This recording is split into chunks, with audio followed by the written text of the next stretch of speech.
So I'm going to begin to introduce the way this is going to be run. The first thing I want to say is I'm Janai Aragon. I am the director of the Technology and Society program. I'm a political scientist by training. I'm a dual citizen, born in the U.S., immigrated to Canada 16 years ago, became a citizen almost 3 years ago. The way in which we're going to do this is we're going to have our introductions. We're going to introduce the topic in our own words. Ed will have slides, field questions from Tanner and Jasmine.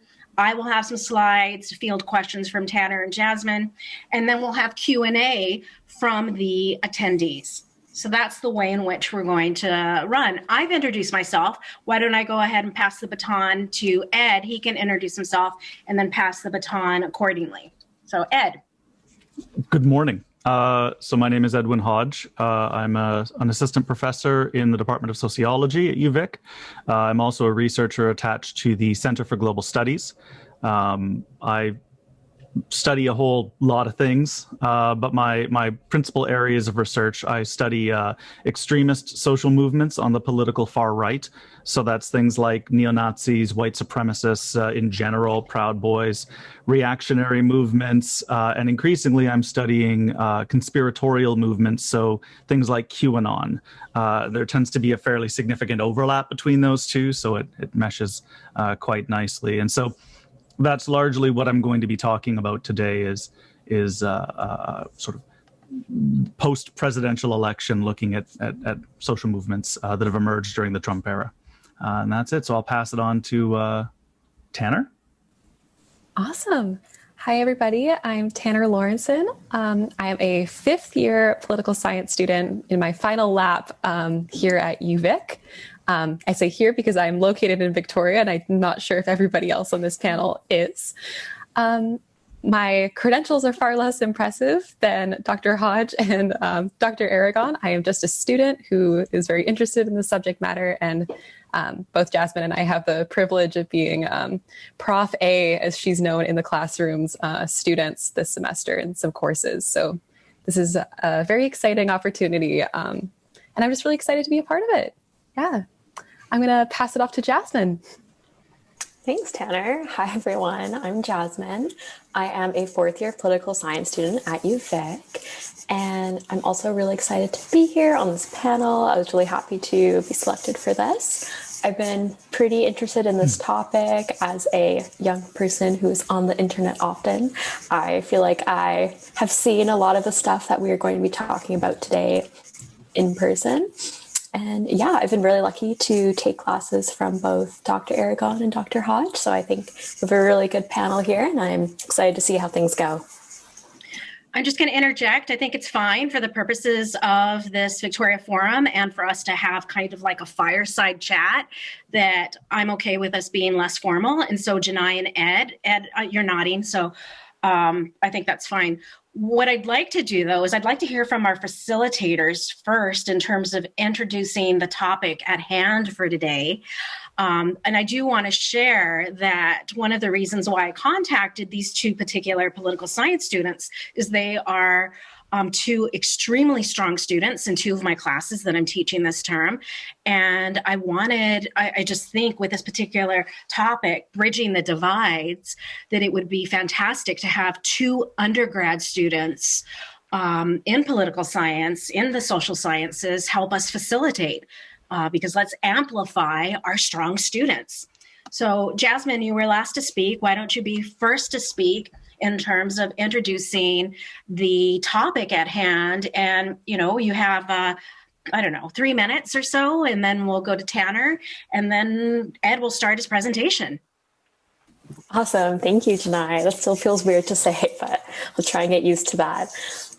So today, obviously, we're talking about a few different topics here. We're going to be going over the influence of Trump-era reactionary movements in Canada and the United States. And we're also going to be talking about the role of the internet, especially platforms such as Instagram, TikTok, Twitter, and some more far-right platforms such as Parler, and how these different mediums have been used in light of the recent elections. So unless you were truly under a rock this past few weeks, there have been a few elections going on, and Donald Trump was defeated. But it wasn't a huge margin either.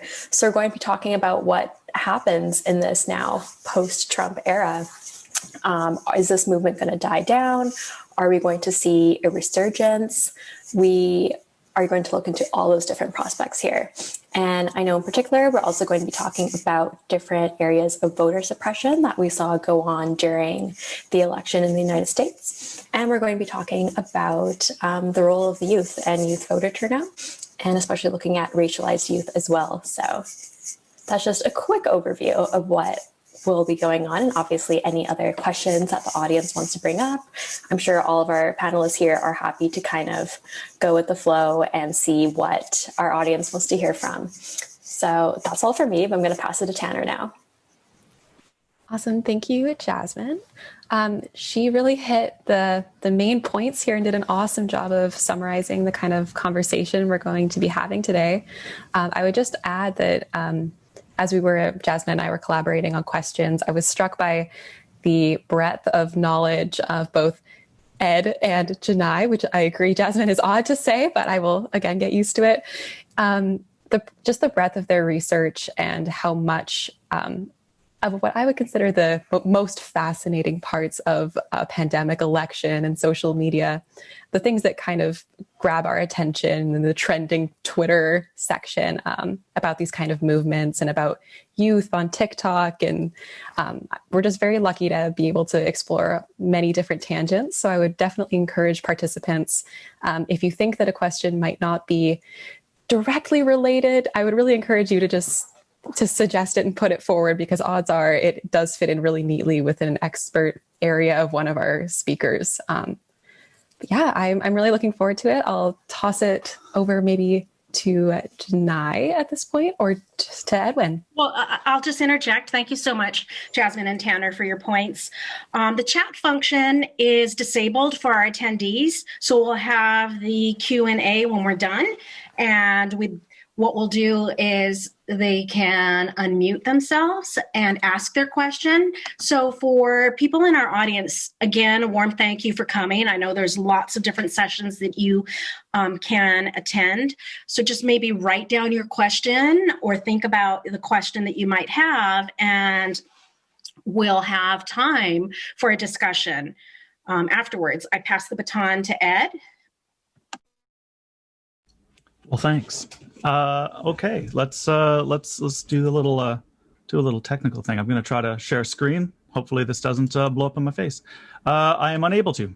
Host has disabled screen sharing. So what I'll sort of do is maybe we'll get that corrected behind the scenes. But what I'll sort of do is just talk a little bit about what my research has been focused on, and sort of how this all kind of fits into the topic that we're discussing here. Okay. Oh, here we go. Well, look at that. Hooray. We're doing it. We're getting there. So yeah, it's just a few short slides. Nothing major. Mostly pictures of angry people holding signs. So what I wanted how I wanted to kind of frame this little discussion was, from my perspective as a researcher who looks at social movements, as I said, sort of extremist and radicalized movements. What is a Biden victory or Biden win? As troubled as it has been, what does it mean for Canada, like in the Canadian context? And sort of the subtitle of this talk is, if you're looking at reactionary and conspiratorial movements, it doesn't mean much. And there's a reason for that. I'm sorry to sort of start this session on kind of a bring down. But here's sort of what we're looking at. A lot of folks look at the Biden presidency and think of it in terms of sort of a collective sigh of relief, right? Like this is it. Like, progressives and folks that were anti-Trump think, we've won. There was dancing in the streets in the United States, literally dancing in the streets. My personal favorite was people dancing to YMCA right outside of the White House, which kills me because, of course, YMCA was a Trump campaign song that they played at all the rallies. So it was a little bit of trolling, which I enjoyed. But while a lot of people sort of saw this as like, great, this is sort of a return to convention, we're going to go back to normal. The truth of it is, at least from the research I've been able to sort of put together, is that there is no going back from the Trump era. Trump may be out of office in January, emphasis on the May, but Trumpism isn't going anywhere. It has sort of crystallized into a number of political and social movements, some more conspiratorial than others. But the Trump era of American politics was really a high watermark for 21st century reactionary and conspiratorial movements. These movements, they exploded during the last 4 years, and even a Trump defeat doesn't mean that they simply will go away. And that's sort of what I'm gonna walk us through here. Just a couple of quick definitions. When I say reactionary movements, what I mean are these sort of social movements that emerge in response to and are opposed to progressive social movements that are aimed at expanding rights, equality, and access to social goods and services for marginalized people. Reactionary movements often argue that these sorts of movements, Black Lives Matter, Idle No More, these sorts of things, are ideologically biased. Or in worst case, thinly veiled attempts at displacing white majority values and institutions to replace them with things like cultural Marxism, postmodernism, or some other ism that reactionary movements find distasteful. The most common examples of reactionary movements are things like white supremacist movements. And we should also define what a conspiratorial movement is. It is often reactionary, but it's a different species. These are a different kind of social movement that view society as being in thrall to a cabal or multiple cabals of shadowy puppet masters. These folks who seek to control the population. Conspiratorial movements often allege that these sort of nefarious goals are being pursued in the form of a conspiracy against the common good. What makes these movements different from other social movements or other protest movements is among other things, a distinct lack of empirical evidence to support their claims. And what evidence conspiratorial movements do have is often twisted or edited to imply something the original authors didn't intend. There's two key things that conspiratorial movements need to function. The first is what we call a self-preservation system. Right? This is a way of delegitimizing critical viewpoints or inconvenient evidence, right? Evidence that shows the theory is wrong. You see this a lot in conspiracy movements like 9/11 truthers or flat earthers. Basically, any conspiratorial movement whose claims are being attacked by opponents who are using, empirical evidence. What the movement will say is, well, not only is the evidence in particular wrong, so not only is that study wrong or that fact wrong, but anyone or any discipline that's involved in producing that evidence is wrong as well. So, for example, if researchers present evidence that a conspiracy theory is wrong, then the researcher is a shill or brainwashed or a sheeple, right? If that researcher's viewpoint if it represents the consensus view of a whole discipline, then that discipline must be untrustworthy as well. So these self-preservation systems are really hard to break because what they do is they eliminate any counter information, any sort of disconfirming evidence, and in fact attempt to invalidate that entire field of study. They also require constant reinforcement. Conspiratorial thinking is a process. It's not a one-shot. Just as people are radicalized into movements, they can be radicalized out with time and distance. So what these movements need is some mechanism that keeps people constantly engaged, right? There's a lot of reasons why people will begin to believe in conspiratorial stuff, and that's not really the point of today. But the key takeaway is that conspiratorial movements, in order to succeed, need to have a way of keeping their followers sort of dialed to 11, right? They've got to be constantly cranked up. And so what does that look like now?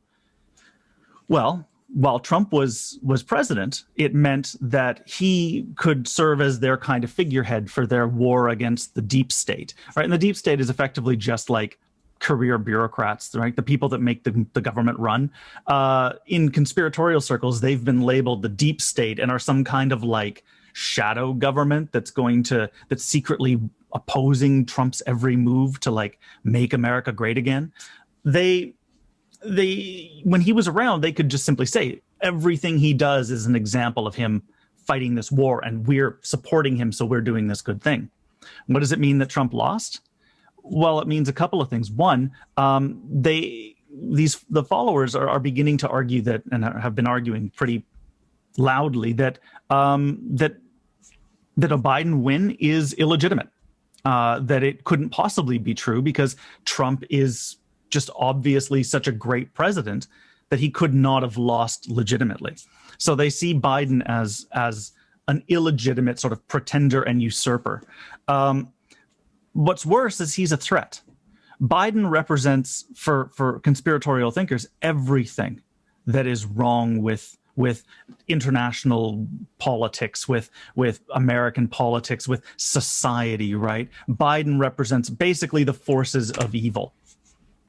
And so in a post-Trump presidency, or a Biden presidency, Trump becomes effectively something of a martyr, right? And in the bluntest terms, it doesn't actually need Trump anymore. Conspiratorial movements like QAnon have already crossed the border. They ignore national boundaries. That we're seeing QAnon groups popping up in Canada, in the United Kingdom, in Germany, in France, and Australia, right? Trump is a symbol for them now. He doesn't, even if he's gone, he's still a potent symbol of their struggle against, right, what they think, the deep state. We're starting to see it crop up in Canadian conservatism. And I don't mean that like the Conservative Party of Canada are now all rabid QAnon believers or whatever. Rather, we're starting to see QAnon ideology on the far fringes of of conservative thinking, showing up in places like Rebel, or showing up in sort of Facebook and social media groups like Canada Strong or Alberta Strong or BC Strong. Those are often attached to sort of conservative movements. But even more worrying is that it's not confined to the fringes of conservative thinking anymore.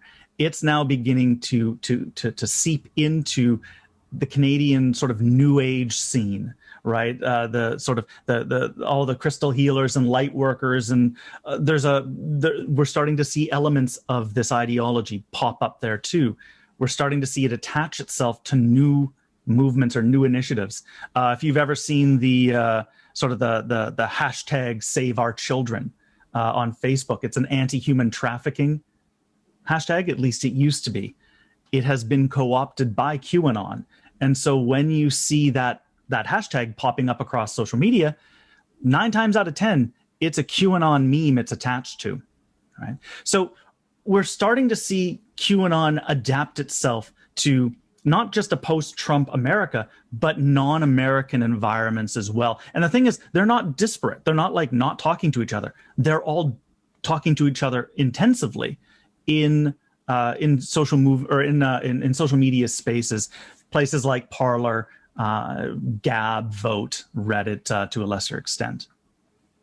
So the question we have to ask is, will Biden presidency bring this to a halt? No. Sorry. No. Because it doesn't need Trump. QAnon has transcended Trump now. Once he leaves the White House, that's actually going to fuel the movement. In my view, it's going to make the movement even more radical than it already is. Because Trump, while in office, is a champion. Trump, removed from office, is a martyr. Right? So Biden might take over on January 20th. But this movement, All right, these conspiratorial movements have gone international. The Proud Boys have gone almost mainstream in the United States. Well, remember, the founder of the Proud Boys is Gavin McInnes. He's a Canadian. He was from Montreal. He's the founder of Vice magazine. Right? And the Proud Boys have been kicking around in Canada since like 2016 at the very least, right? Like they've been around for a while. Canada's, we need to actually really monitor these kinds of movements, because social media networks, new sort of communications technologies, they don't pay attention to national boundaries. They defy them on the regular. So what are our chief takeaways? Arguments that administrative changes will result in improved relations between Canada and the US. These are talks for policy wonks. And they're super useful if you're talking about like harmonizing trade or like cross-border travel. But they actually don't address the challenges of cross-cultural exchange, right? The fact that Canada and America, our cultures, are so deeply integrated that it's hard to pull them apart. And they ignore national boundaries. We are so deeply integrated that these conspiratorial movements are able to shift from one country to the other and back very, very easily. And we'll see examples of like conspiratorial or reactionary movements start in America, come to Canada, flourish and radicalize, and then get exported back to the United States. So in other words, the long and the short of it is QAnon and movements like this, they're in Canada already. They're here to stay. And so long as we see resistance on the part of social media to do anything about these movements, they're not going to go anywhere. Facebook saying, "Oh yeah, no, we're going to ban all QAnon posts." Yeah, that's a cool move, buddy. It's about 5 months too late or 6 months too late. It's like shutting the door after the barn, or shutting the barn door after the horse has already gotten out. It's too little, too late. And if so long as that sort of pattern of behavior among the big tech companies persists, these social media networks are going to be prime transmission vectors for conspiratorial movements. That's it. That's all I've got. I'm going to go ahead and stop sharing now. The end. Oh, Ed, my neck hurts from nodding while they agreeing with you. And I did share some screenshots on Twitter with the hashtag Victoria Forum. Okay, so we have questions to be posed from our facilitators. So I'll mute myself and you two have at it. You have questions for Ed. Great. Jasmine, if it's okay, maybe I'll start with the first one and pass it off to you. Ed, your presentation really covered a lot of the most pressing questions that we had, but I want to launch off of the last thing you just said, because I think it's a natural segue. When you were talking about the attempts of Facebook and now Twitter to censor or restrict the kind of speech that's happening online, and you're saying that it's a little bit too late, or very much late. Our question is that as these policies kind of ramp up and fact checking and things like that become more appropriately used, the social media network Parler, which I know Jasmine kind of mentioned at the onset of our call, has skyrocketed in popularity. I think they doubled their membership in the span of the election, or I might be botching those figures, but the question is, do you feel that move of the conspiracy theorists or QAnon members to a new social media network will make the movement weaken in its salience as they're moving away from the viewership of Twitter or Facebook or social media networks used by those who don't engage in those kind of posts? Or do you think it will increasingly radicalize those thinkers or those users of that network, or neither or both? I'm just curious what you think about that shift. It's a great question, and I'm pretty sure the answer's both. So this isn't a new phenomenon. We actually have seen this before. For those of you who lived online and remembered the dumpster fire that was Gamergate, which was just a gong show of anger, and it was a front, a new front in the culture wars. But when Gamergate was banned from places like Reddit, they didn't, the movement didn't say like, oh well, that's it, pack it in, folks. They were just like, well, screw you, we're going to go over there and take our ball with us, and they went to vote, which is now dying. But they went to vote. They started a new, they started a new space, and that it spiked in popularity in the short term. Vote was really exploding. And then the same thing when guys like Milo Yiannopoulos and these other reactionaries were kicked off Twitter, they went to Gab. And Gab really started to flourish until it didn't. Because again, the group was always rather small compared to sort of the user base of Twitter or Facebook. We're seeing the same thing with Parler. And I think it's too early to tell what that's going to look like in the future. But my hunch is that as this particular moment passes, social movements or extremist movements don't really die. Right? They slip into abeyance. Right? They kind of wane in popularity, and they kind of go underground, where the memory of the movement is kept by the diehards, and they'll pass those beliefs on to their friends and family. And then when the time is right, the ideology pops up again. So who knows what's going to happen with things like Parler? It might stick around, it might not. But one of the things it does do is by moving to Parler, you do isolate yourself from outside opinion. And one of the real, so I think we have to make a distinction between like good counter opinions or good opposing opinions and like crap opinions. I don't actually have to entertain all possible opinions on something, because some opinions are just bad. And I'm under no obligation to listen to them. But there are some that are really good, and I actually have to challenge. I have to listen to them. Moving off-site, moving to a place like Parler allows them to create echo chambers that amplify that message. And one of the things we know from observing radicalizing sort of echo chambers is we have this sort of belief that you'll get a whole bunch of viewpoints that'll come in and people will gradually move towards the center, this like regression to the mean. In radicalized movements, that's bullshit. What actually happens is people try to one-up each other to get more radical. And what you see is a constant dialing up, so that the longer an echo chamber exists, the more polarized, the more radicalized it becomes. So yeah, are we going to see the movement grow? Not from Parler, I don't think. But that's why conspiratorial movements they can just change their shape. QAnon doesn't run around calling itself QAnon anymore, right? They don't even use terms like the storm rises, or they don't use any of that. Now they use Save Our Children. And people are like, whoa, well, I hate QAnon, but I love me some children, so here's a meme. Well, congratulations. Like you're just sharing QAnon in a different form. So that's a really roundabout way of answering a really good and really challenging question. I'm sorry. No, your answer is brilliant and also incredibly concerning in the same breath. So sorry. It's all good. Better to know than to be unaware. I'll pass it off to Jasmine then. Thanks, Tanner. So my next question was addressed a little bit, but I just want to go more in depth into it. I think it would have been reasonable to think that the pandemic surely have affected many QAnon members, many people on the far right, and maybe would have made people second guess maybe the administration, how things are being handled.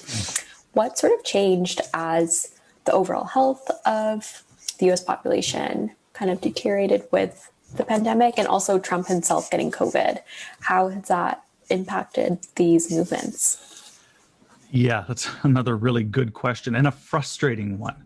The answer is, how did it affect QAnon or these sorts of movements that Trump got sick? It made them more cocky because he got better. Now, that's just stripping all the context. The fact that this guy had a team of doctors at one of the best medical facilities in the United States working around the clock and giving him like experimental treatments that the general population doesn't have access to. The fact that Trump got COVID and effectively walked it off in a week, that bolstered some of their positions that COVID is a hoax anyways. And the other thing to really sort of think about is that the states in the US right now, the states that are the hardest hit by COVID are red states. They also tend to be the ones with the highest, so they have the highest levels of Trump support. They're seeing, Texas has 1 million active cases right now, like maybe even more.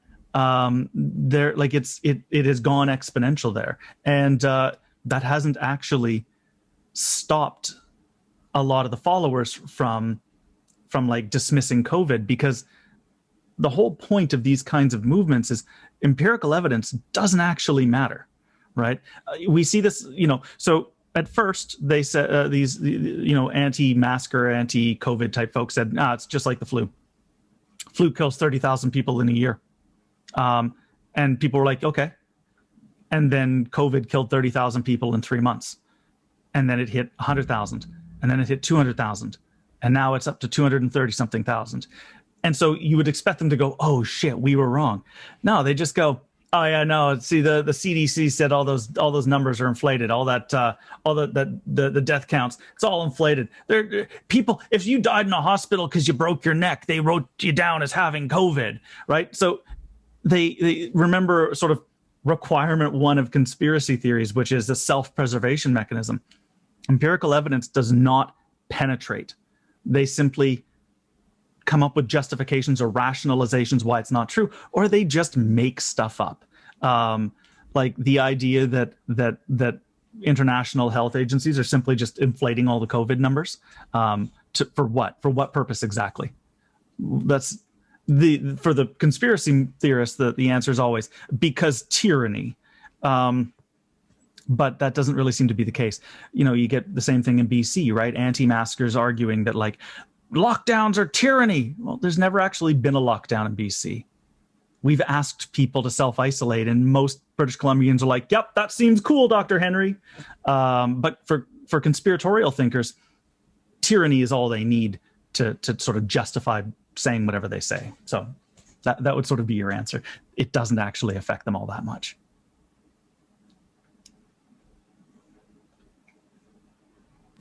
Great.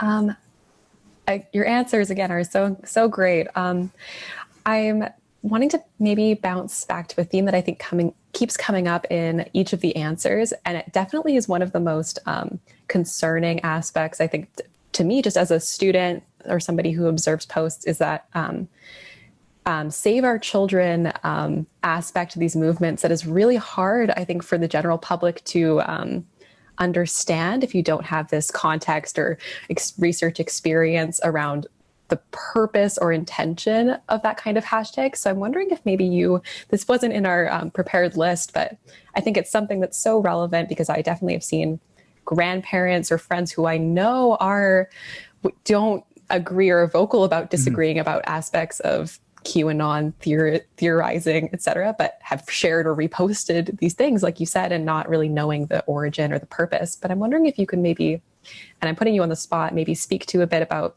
the purpose of that kind of entryway, or if it's a method of recruitment or reinforcement, and just if you've seen something like that before. I'm just generally curious about your opinion on that. Yeah, so this kind of messaging is pretty common among not just conspiratorial movements, but a lot of, all social movements engage in messaging, right, and sort of like tailoring the message. But what's really interesting is the way that that movements that are conspiratorial or extremist, the way they have to make that play, right, because there's a high degree of social stigma attached to open membership with these kind of movements. Like if I'm walking around going like, oh yeah, no, I totally, like, I'm a huge supporter of Black Lives Matter. Well, there's not a huge social stigma attached to that. If I walk around, I'm like, yeah, man, I'm a Nazi. I'm asking for it, right? Because there's a high level of social stigma. So what these folks tend to do is they try to come up with ways of masking or cloaking their rhetoric. And so back in the day, you would see this with white supremacist groups. They would say things like, people would say, like, you're a white supremacist, you're a racist, and they would respond with, I don't hate other races, I just love my own. So they would say, oh, we're not a hate-based movement, we're a love-based movement. Don't you love your heritage? don't you love where you're from? These conspiratorial movements do the same kind of thing, right? Facebook bans QAnon, right? So they've got their AI on the hunt for QAnon hashtags. So they can change it to something like Save Our Children, which is automatically like, how do you counter that? How do you oppose it? If someone is saying things like 200,000 children are trafficked every year, this is a nightmare, save our children. Well, if you go on there and say something like, actually, the numbers are a little bit lower than that. Oh, well, now you're minimizing child trafficking. You're a terrible person. Or if you say, that's actually a QAnon hashtag, like, I'm not going to share that tweet. I'm not going to support that. And they go, oh, well, now you just hate the kids. It's a really good way of sort of getting your foot in the door, right? And so the people who know that it's bullshit have a really hard time countering it, because countering it makes them look bad. It's sort of the meme equivalent of when did you stop beating your wife, right? Like those kinds of questions that are bad faith questions designed to make you look bad. That's part of what they're doing. The other part is it brings in people who just aren't sort of equipped. They don't have the skills yet, or they don't have they haven't really invested in like online sort of social media hygiene and recognizing good from bad ideas. And so for them, they go, well, I actually do hate child trafficking. What's the harm in sharing this meme? Well, that's the getting the foot in the door. And once it's there, nobody is radicalized overnight, and nobody goes from I'm a kind, caring person to I'm going to kill some people. That doesn't happen. What happens is a long process of radicalization. And it starts often with something really simple, something innocuous. Yeah, that would be my answer. That's great. No, thank you so much for that awesome response. I did see in the chat, Jasmine popped something in, so I'll pass it off to her. Awesome, thank you. Yeah, really quickly, a question from the Q&A. What are the psychological and socio-physiological factors behind these movements? Yeah, I kind of hinted at that in my in my slide, and I didn't actually dive into it. So there are a bunch of reasons, right? There are psychological reasons and sociological reasons. So some of the things that drive people towards conspiratorial movements, one of them is what social psychologists refer to as authoritarianism. Now, that's not like everyone just starts goose-stepping and Heiling Hitler. Authoritarianism is a psychological response to fear, uncertainty, and anxiety in sort of social situations. So you think about it like this. You're just going through your life, living your working class and middle class existence, right? You're just doing your thing. And then something happens, some trauma, some event, something that disrupts your sense of normal. Now, for a lot of people, what they try to do is adapt, right? So COVID happens, and what do a bunch of us do? We go, okay, well, this sucks, but I guess we're wearing masks now, and hand sanitizer is my new best friend, and we'll adapt the best way we can, try to maintain positivity, try to come together, right? Be patient, be calm, and be kind. But for a smaller subsection of the population, these kinds of disruptions trigger what some social psychologists refer to as the authoritarian impulse. And this is a sort of a rapid dialing up of fear. And the response is they say, holy crap, the world is ending. Everything is wrong now. I need to reimpose order. How do I do that? Well, a bunch of different ways. I find who's responsible. I find an enemy, right? And the most common expression of this is scapegoating, right? Where we go, oh, well, it's not COVID, just some weird mutation of a virus that happened. And, it must be the Chinese weaponizing it in a lab, right? There has to be so they try to come up with an enemy, right? They try to impose order on a disordered situation. And often that involves doing things like dehumanizing folks, or looking for a powerful authority, a powerful authoritarian figure who promises to set things right again, right? So it makes supporting Donald Trump make a lot of sense. Here's a guy he's presenting himself as a strong man who's going to make America great again. He's going to bring order, bring back jobs. Everything's going to go back to normal if you just pay attention to him. And for some people who are sort of who sort of switches have been flipped by this authoritarian impulse, and go, yeah, hell yeah. Yeah, no, I'll sign up for that. Kids in cages, that's fine. Banning people from other countries because they're looking a little Muslim-y, that's fine, as long as I get my order back. So that's a psychological reason, one of many. A sociological reason is we see that social anxiety, social unrest rises as we see large-scale social, economic, or political disruption, right? So when things at the societal level go pear-shaped, people lose their connection with their society. They become anxious. They become what old school thinkers like Durkheim would call anomic. They no longer see themselves represented in their society. And for many of them, they feel that society is being stolen from them. All right? They see demographic shifts. Society is stealing their rightful place. They see gender shifts in workforces, right? That's society stealing my rightful place as a straight white dude, right? We start seeing the ramping up of anxiety. And often what we see in response are social movements that emerge that promise to set things right, to push back and dial back these radical elements that are changing society, right? There's a fair degree of overlap between these social movements and psychological movements. But that's sort of what we see are just movements that react to disruption, uncertainty, fear, a sense of being dislocated. Yeah. Awesome. I hope that answered your question, Chatter. Just keeping an eye on the time, we are going to move over to Janai's presentation, and then hopefully we can come back to these questions at the end. But take it away, Janai. Thank you so much. Let's see. Got to share my screen.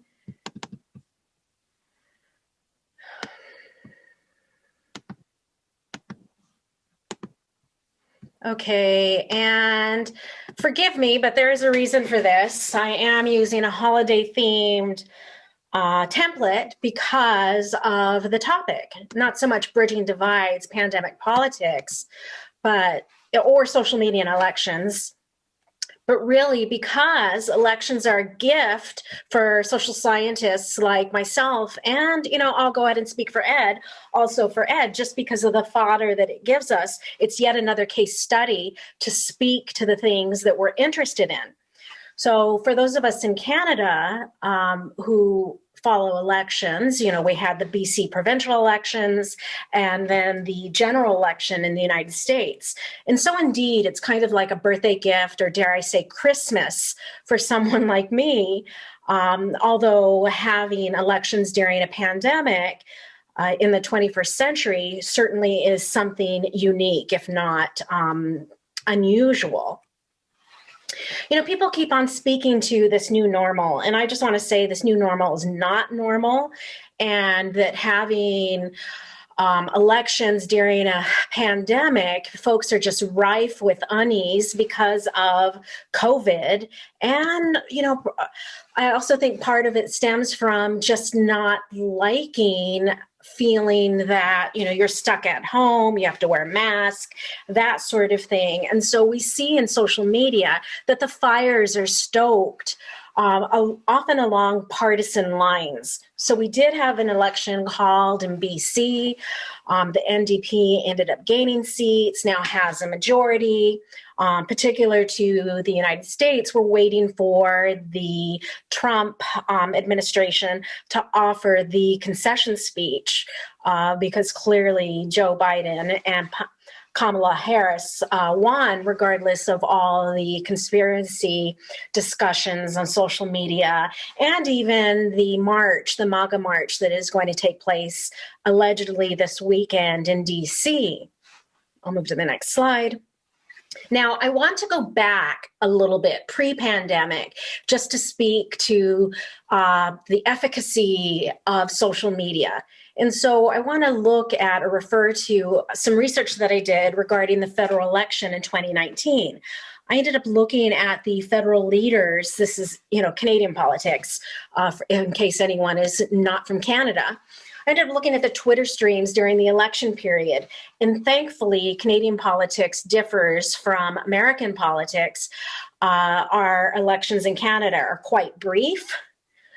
Because I imagine instead of having 10,000 tweets to pour through, I would have, several 100,000 tweets, unfortunately. I used the app called Netlytic to access and, I guess, scale the tone of the tweets from the federal leaders from positive to negative. So essentially 1, 0, -1, and in between. And so what I ended up having was about 10,500 tweets by doing this. Initially, I was going to look at journalists and the federal leaders' tweets, but by doing that, I had more than 58,000 tweets within 13 days, and that just wasn't going to be doable for me. And, interestingly enough, with this particular study that I did it share who won? No. But it was interesting to get a thermometer in terms of assessing the digital footprint of the leaders and also the echo chambers beneath them of their followers, which was really interesting to examine and at times heartbreaking because of some of the reasons that Ed noted. So do tweets make a difference? Again, here I'm just explaining that I looked at the 5 Canadian federal leaders' English tweets. So this was for the 43rd election. Just speaking to Twitter in particular, there's more than 300 million monthly users. For anyone in the audience who's unfamiliar with Twitter, people tweet, and now they can do up to 280 characters. Also noting when Twitter was founded, for anyone who's watching the recording or just interested in that, because this session is indeed being recorded. Okay, so I also looked at certain hashtags on Twitter, Election 43, Canadian Poly, and It's Our Vote. I also followed tags on a third-party platform, PoliTwitter. If any of you have not heard of it, it is a third-party site that looks at the social media tweets, Facebook posts, etc., from our federal elected officials in Canada. Now, I ran this analysis using Netlytic, and I was going to study the U.S. primary, and it actually had started, and then a pandemic hit, and everything was turned upside down in terms of work. And so I just didn't do the U.S. primary study, but I was going to. Perhaps I'll do one in 2 years with the midterm election in the U.S. Now, what did I find? Bernier was the most negative in terms of his tweets, Singh the most positive, looking at the sort of tweets and the language that was used. Again, we looked at English, or I looked at English. Who was the most critical and seemed to have a critical tone? Surprisingly, Elizabeth May. And the reason why I say surprisingly is I have followed her English Twitter stream for several years, and this was quite a move for her in terms of being just a little bit more negative. Now, Netlytic did find that Justin Trudeau's rating was more negative than Andrew Scheer's, but it's complicated because looking through Trudeau's tweets, when he was referring to the shooting and the violence in Parliament, this was rated by Netlytic as being negative, but he wasn't really being negative. He was sharing information and referring to what took place. So the human eye sometimes can be stronger than the app that we use to assess tone, to assess language.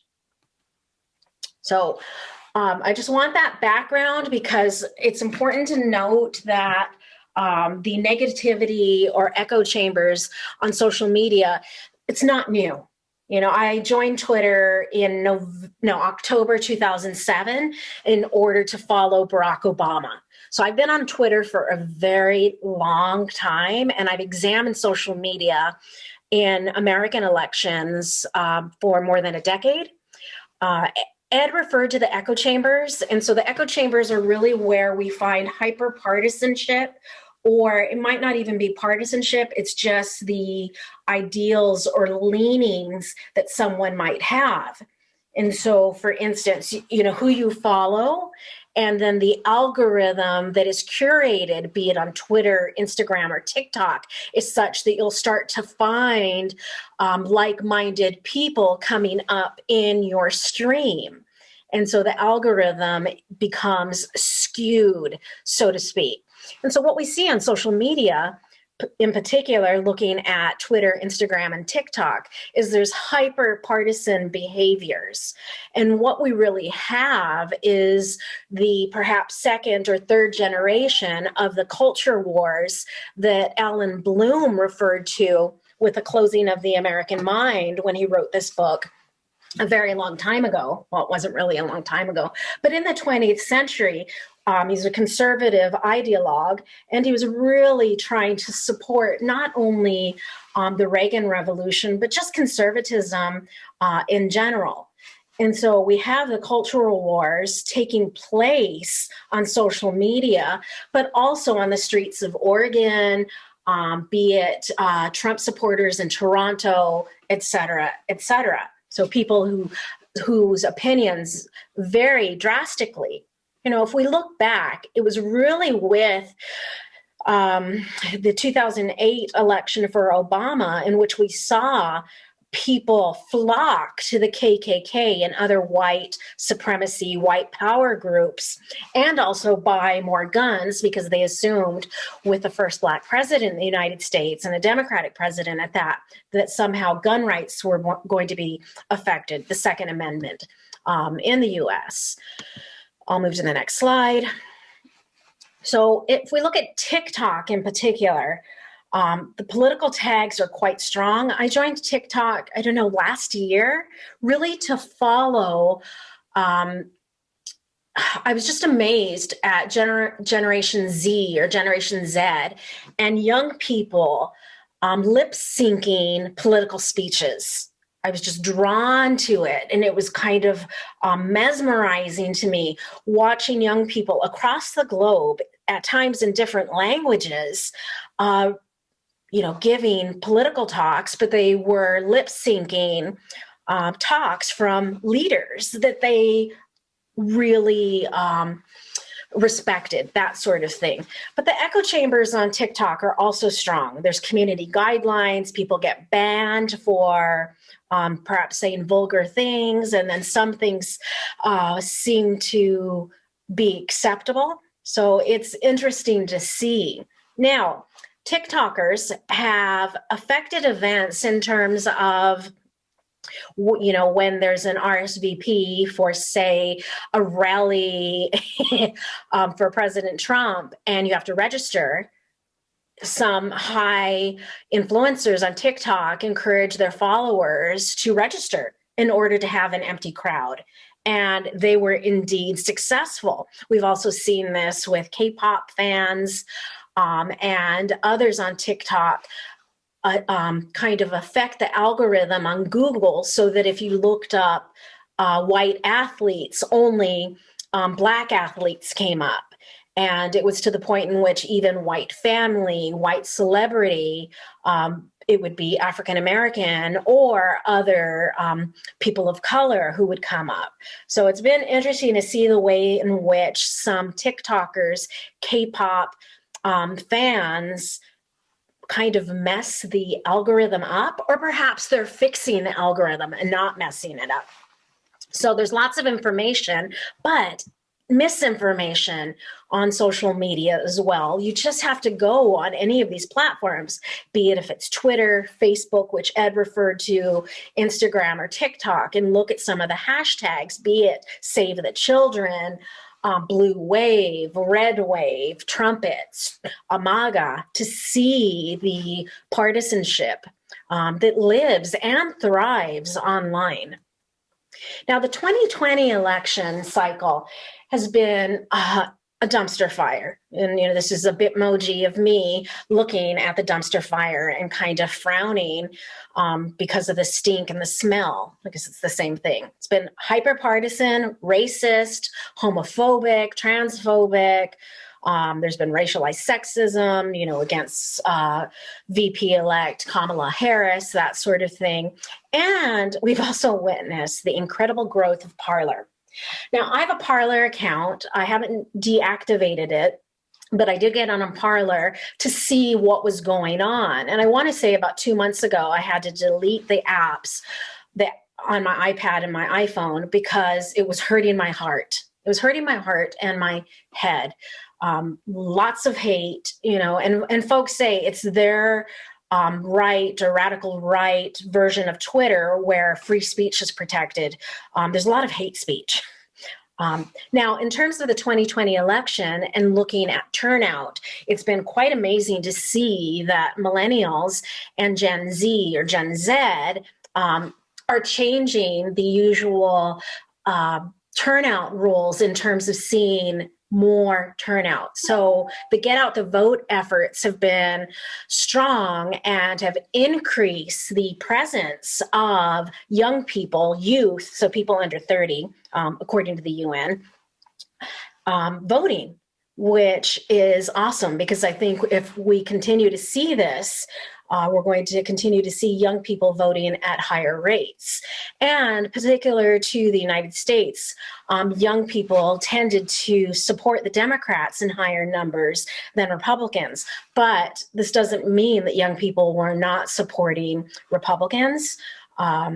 Just with the hyperpartisanship that is taking place both on social media and in face-to-face interactions, the polarization is so strong right now. One of the ways in which I try to explain it to journalists is that, I wasn't alive in the late 1960s, early 70s to witness the anti-Vietnam, free speech, civil rights protests. What we're seeing today is this to the nth power, thanks to social media and 24/7 news, because, there's lots of protest in the air. It's just that we're able to do it this way as well as, in the streets. Let's see if I think I have one more slide. Yes. Now, what we also see, though, and then maybe this is part of the good with social media, is that thanks to micro-targeting, candidates are trying to build relationships with their followers, and they want that soundbite or that moment to be memeified, become a meme, and then go viral, be it if it's the NDP leader, Jagmeet Singh, on a skateboard sipping cranberry juice and singing along to a song from Fleetwood Mac. And what this does is for folks who support the NDP, they think, oh, cool, look at this. This is my leader. This whole notion of wanting to have a beer with a candidate, it's negative and positive. Part of it is this notion of looking to your leader or the candidate as being someone you could just converse with. But the negative is we often find that people use this sort of metaphor with men more so than women. But what it really speaks to is making the candidate or the politician more like us, more authentic, one of the people, one of the guys, girls, women, one of them. So the micro-targeting that we see via email and in social media channels will just increase.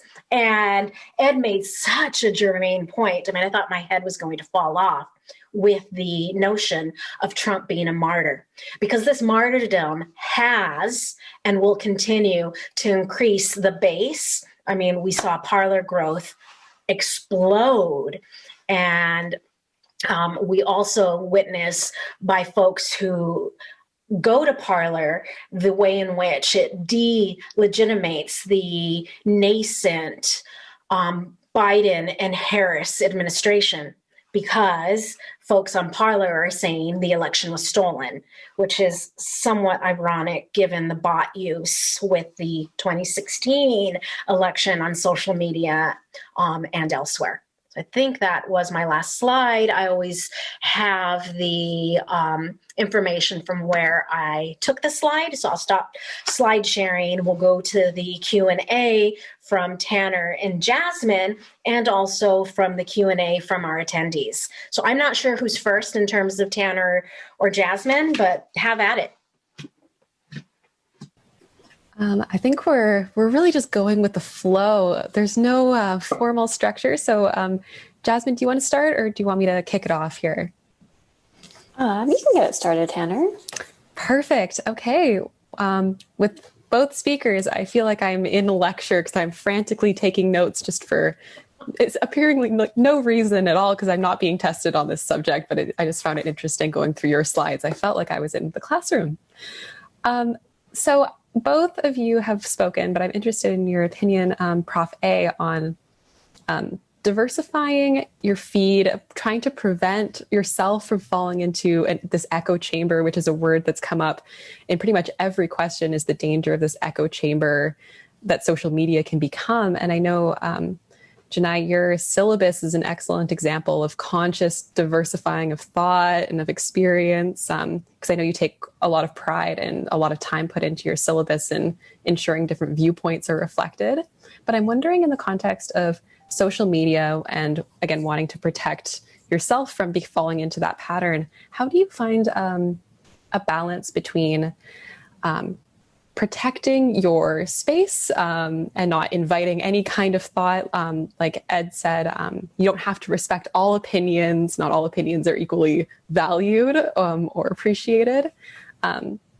With wanting to maintain your own ideologies and be, I guess, remain informed on what you currently believe and challenge those beliefs as well. I guess I'm curious what you think is an appropriate balance or good best practices for that. Yeah, well, I'll speak to the effective practice that I use. My Instagram is private. This is the one place where I pick and choose who I allow to follow me. I needed one place that was the space where I could be completely honest and also say no to people, and not get that moment where an angry student or even colleague emails me, why won't you follow me? Why did you block me? You know, that sort of thing.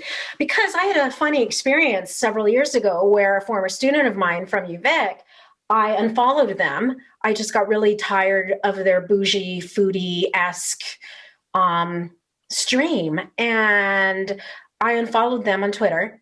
I got the longest email about how offended they were and did they do something wrong. And it was a very entitled email. And I didn't respond to it. But what it made me realize is that people look at who I watch and who I follow. And I don't know at that point if I'd locked down my Instagram, but I did shortly thereafter. And I have had a few colleagues in political science who I know are hardcore Republicans, voted for Trump, what have you, who have, pinged me to follow me on Instagram, and I just delete and ignore. The other thing that I do is I block and mute people. But here's the thing.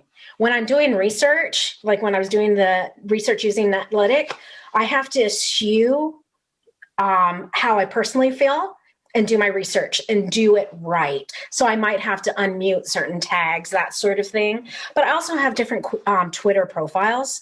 I have about 3 that are active. I don't shit post on any of them because I just don't have time. But one of them definitely is following more conservative hashtags and themes, just so that I can kind of keep the thermometer on it. I also subscribe to some American newspapers in terms of following legitimate, good reporting. So, I try to do some self-care in terms of blocking and muting as needed, but Instagram is the one place where I'm more protective and post more about my family or when I'm angry about things. And I do have Facebook accounts, but I keep those more so because so many of my millennial or older younger Gen X students who are on Facebook and aren't on Instagram, or either don't have a public Instagram account. So it's hard to not get sucked into an echo chamber, but you also need to protect oneself. I don't want to be on a Proud Boys stream. Will I look and do some research? Absolutely. Will I ask Ed for some assistance for a reading? Yeah, absolutely. Because of his research, not because he's a member of any of these organizations, just to clarify, Ed. So I'm careful about that. But in terms of echo chambers, going to reliable news sites is important. That's what I would suggest to people in the audience. Does that answer your question, Tanner? Yeah, absolutely. That was brilliant. Awesome. Okay. Jasmine, did you have a question for me? And then I think maybe we could just open it up to the audience. That's great. Yeah, a question I'd love to pose for you is the subject of potentially online voting. So there's been a lot of changes to how the election was done in light of the pandemic. And I saw a lot of people pose the concept of, why aren't we just doing online voting? Surely the technology is here. I can do anything from my phone or my computer. What is stopping us from going in that direction? Canada or the US? It'd be great if you could speak to both. Okay. I do think that provincially it would be so much easier to do, because our ballot is usually, let's say at the provincial level, one person. You're voting on one thing. So I do think that would be easier to dip our toes into to establish the effective sort of process for voting. Now, remember that the country of Canada has about 2 million fewer people than the state of California, where I hail from. So, I'm not trying to be a braggart there. What I'm trying to convey is that it might be easier for us to do this in terms of at the municipal level, provincial, or federal, and try it out and see how it works. Now, when we move to the US, there are 50 Secretary of States, because there are 50 states in the United States. Each of them are in charge of the voting processes in that state. So it's hard to have some executive order say, thou shall do this, because the Secretary of State will look at the president's executive order and say, you are not the boss of me. The governor of the state has more power over the politics and the policies in that state than the president does. And so it's almost as if we're comparing apples to broccoli. It's not even apples to oranges. It's not even different types of apples, different strains. It's a different food. It's a vegetable because of this difference. And I also think that there is a lot of concern about hacking.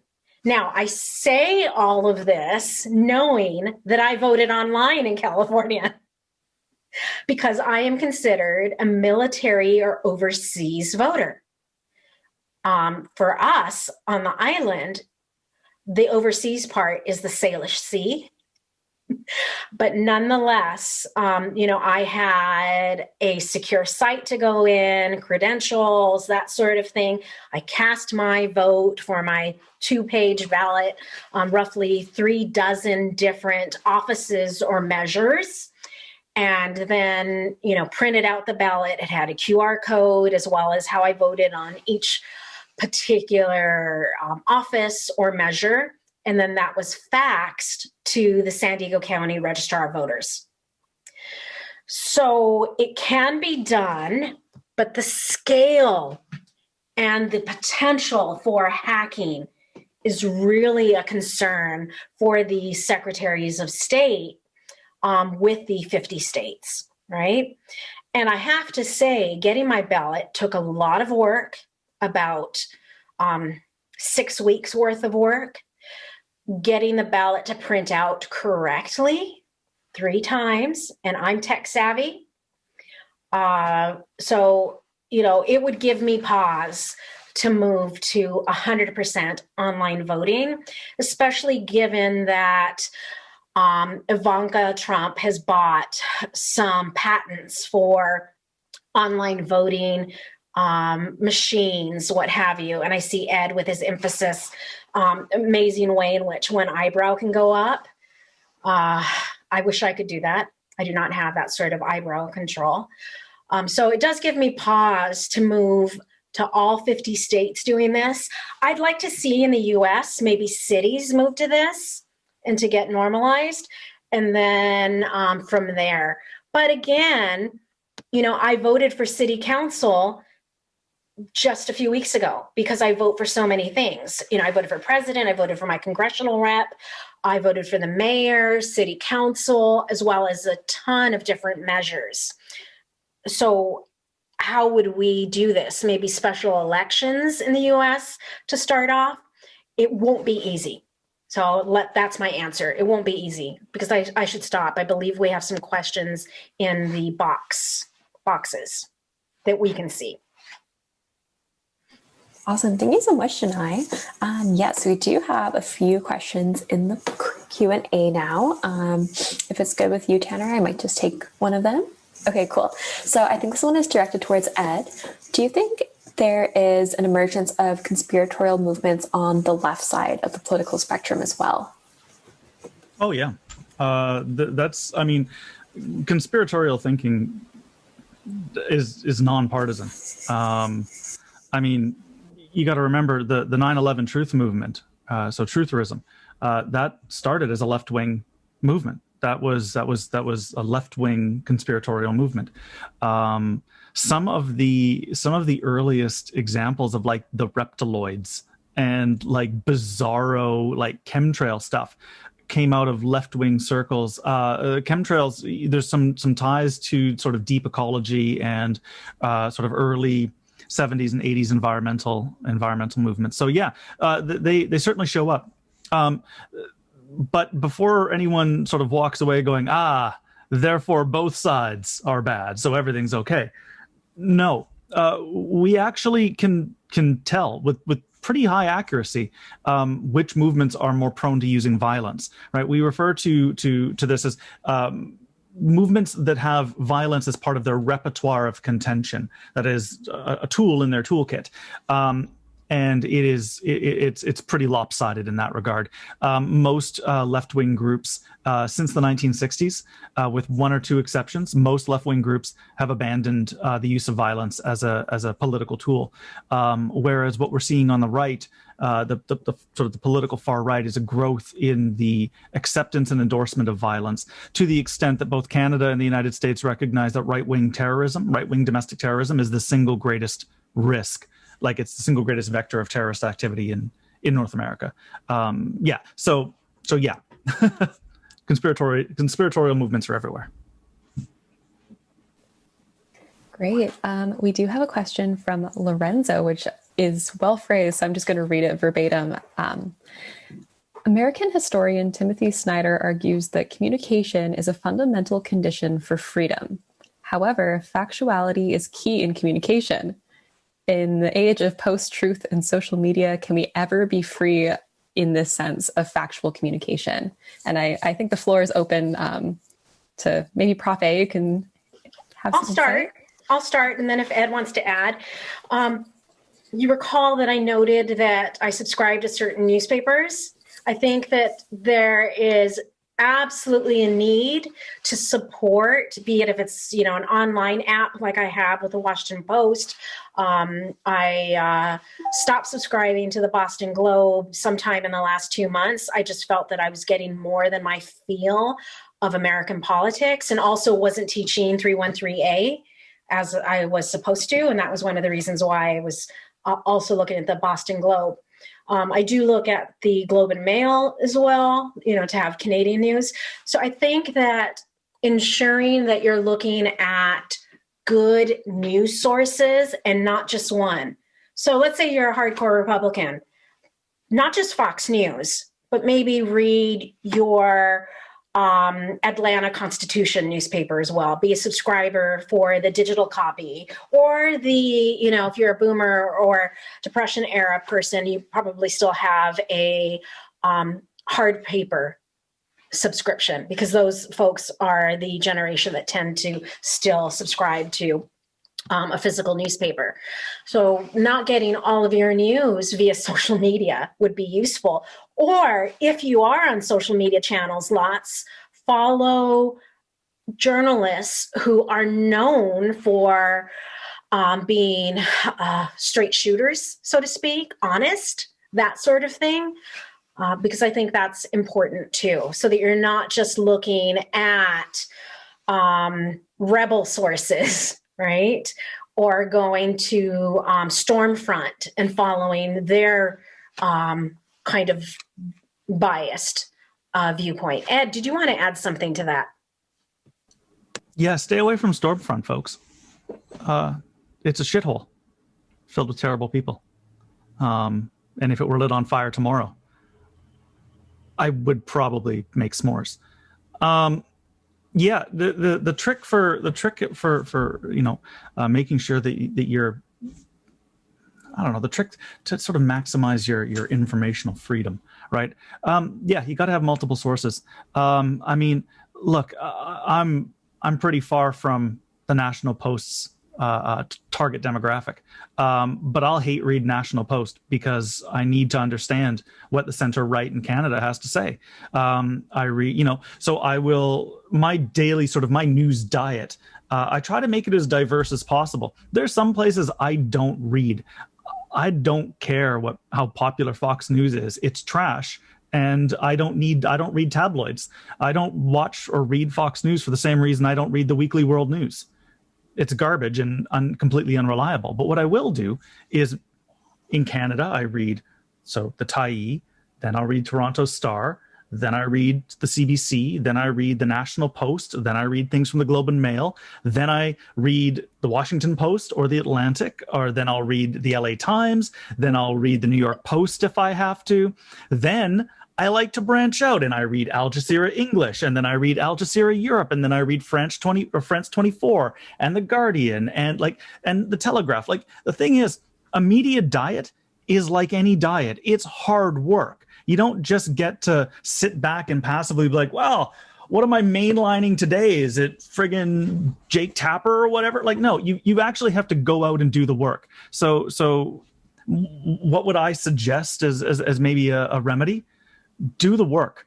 Don't expect it to be given to you. Don't think this is going to be easy. You've got to go out and curate your own social media, your own news diets. And if you're not willing to do that, I'm sorry, but you don't get to call yourself an informed viewer or an informed reader. That might hurt, but deal. Ed, that was so well stated. I mean, I have the CBC app, everything you were saying. I was like, yeah. Especially for us, when we're in teaching mode and need to speak to these things, we need to have that, all of that knowledge, even if we kind of cringe. I mean, my family knows when I do the deep sigh after my first cup of coffee that I'm going to all the news sites.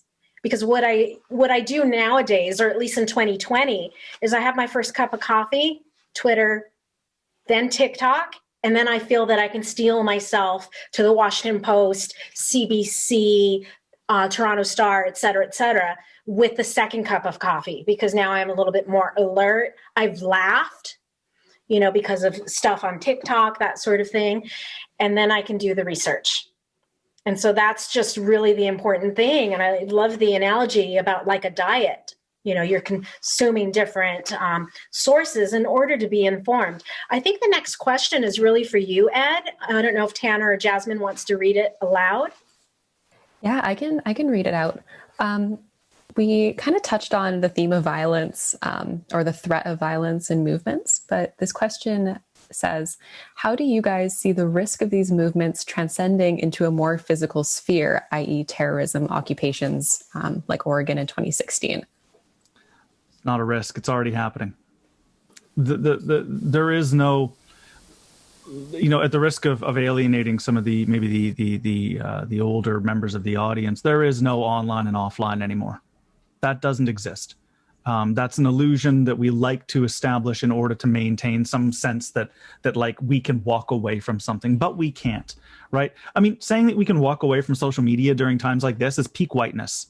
Like that's being able to say, oh yeah, this stuff doesn't affect me, so I'm just going to go ahead and walk away. We can't. We see these movements pop up everywhere. Alec Manassian, the dude that mowed down 10 folk in Toronto and critically injured another 16, he was an incel, right? And that's a real world manifestation of a very bonkers, very dark online radical and conspiratorial movement, right? Alec Manassian, Elliot Rodger, like these guys are doing the same basic thing. We see QAnon signs, where we go one, we go all. Who is thinking of these terrible slogans? Like, that's just it doesn't even sound good, but we're seeing those slogans on anti-mask, anti-vaccine signs in Vancouver, right? It's already there. We're already seeing that the interface, that social media physical interface is there, and it is only a matter of time before some people from those movements take the next step, right? And I'm not trying to fearmonger. Like, I'm just like I was saying to somebody else in another interview I did. They asked, how do you feel about doing interviews about all this stuff? And my response was, this is a nightmare. The fact that my research is relevant means that something's gone wrong somewhere. But this will happen. The guys from the bird sanctuary in Oregon, my favorite term for them is Yal-Qaeda, which I think is just amazing. That's not new. They're sovereign citizens. Sovereign citizens have been around since like the 1980s. The armed militias that showed up at polling stations in America during the last election, they're not new either. The Oath Keepers, they've been kicking around since the 90s. The Three Percenters, they've been kicking around since like the early 2000s. Both of them are outgrowths of the patriot and militia movements of the 70s and 80s. It's all part of a continuum. It's been kicking around forever. We see, well, what about Oregon? Oregon is just the latest round. It's just the latest in a long line of things. Oregon was Oklahoma City, was Waco, Texas, was the siege of Ruby Ridge. Like, it keeps going back. So yeah, what's the risk? It's a 1-to-1, right? It's already happening. But I should also say, just for those of you who are like, oh my God, this is terrible. We are talking about small minorities of people that are part of these groups. The overwhelming majority of the people that believe these sorts of movements are non-violent, right? So let's just keep that in mind. Yeah, one of the things that I just want to do now that we're at our last 3 minutes is maybe we each take 40 seconds to speak to what's next. I will say, vote, share accurate information. If you feel that voting is participating in the system, be involved locally in politics. That's where you can make a big difference. Why don't we do Tanner, Jasmine, Ed, and then bid our panel adieu. Yeah, I think my greatest takeaway was the somewhat attack, I feel like, but a necessary attack on my own ideas of how informed I am, or how aware I am of divergent views or different perspectives. So I think a takeaway on my end is definitely first step, going to my news sources and my Twitter and doing that kind of reality check of how unbiased are my news sources, or am I just looking for more of the same in the people that I follow? I definitely appreciated the direct tone. It was well needed. But I'll pass it off. I think it was Jasmine next, or was it Ed? Yeah, thank you. I'm also going to take a closer look at my sources. I noticed in the chat someone asked that is listening deeply something that we think is needed to address the divisive world we live in now. I'm no expert, but personally I do think that this is highly needed. I don't think that there's very few people who are just good or bad, and we could do so much from listening to other people, and obviously taking into account your own mental health, taking that time to step away if you need to, giving your brain a break, but also knowing, also not just blocking yourself out either. The last thing I would mention, everyone's already mentioned pretty much everything I wanted to say, except for this. There are people on the other end of all of our communications. We need to calibrate our empathy, right? If we are not engaging with people from a place of empathy, from a place of patience, we're not going to solve any of these problems. To quote one of the greats, right? Dr. Bonnie Henry in BC says, "Be patient, be calm, and be kind." She's not wrong. And that's not just about the pandemic. Treat the people that you meet online with kindness, with patience, with empathy, because the second that we turn that off, we've already stepped down the road of dehumanization. We know where that road goes. So let's maybe get off it early. Yeah, that's it. Also, sorry for personally attacking people. I think that's great. I want to thank the folks who were with us live. I know that lots of people registered so they could watch the recording. I mean, technically, I was supposed to be in a session on Respondus just because I'm curious about this lockdown tool, which I will not use, but that's a different conversation. So thank you to everyone. Thank you to my co-panelists. I really appreciated working with you. Let's look at the links for us to watch and follow other participants on the Victoria Forum. Take care. I guess we'll leave now. Bye-bye.